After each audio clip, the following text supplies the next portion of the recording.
நாடளாவிய ரீதியில் 80 இடங்களில் இலவச வைஃபை வசதி வலயங்கள் இயங்குவதாக இலங்கை தகவல் மற்றும் தொலைத்தொடர்பு தொழில்நுட்ப முகவர் நிலையம் தெரிவித்துள்ளது. எதிர்வரும் 1ஆம் திகதியில் இருந்து போலியோ தடுப்பூசியை இலங்கையில் அறிமுகப்படுத்த உள்ளதாக சுகாதார அமைச்சு தெரிவித்துள்ளது.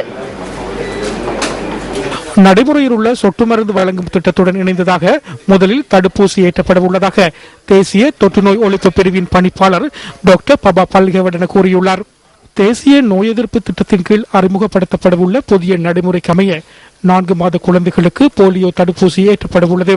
போலியோ வைரஸை உலகளாவிய ரீதியில் ஒழிக்கும் வகையிலேயே புதிய திட்டம் ஆரம்பிக்கப்பட உள்ளது. ஏற்கனவே 65 நாடுகளில் போலியோ தடுப்பூசி பயன்படுத்தப்படுகின்றது. இலங்கையில் 1993ஆம் ஆண்டிற்கு பின்னர் போலியோ நோயாளர்கள் பதிவாகவில்லை. பாகிஸ்தான், ஆப்கானிஸ்தான் மற்றும் நைஜீரியா ஆகிய நாடுகளிலேயே தற்போது அதிகளவில் போலியோ நோயாளர்கள் அடையாளம் காணப்படுவதாக சுகாதார அமைச்சு குறிப்பிட்டுள்ளது.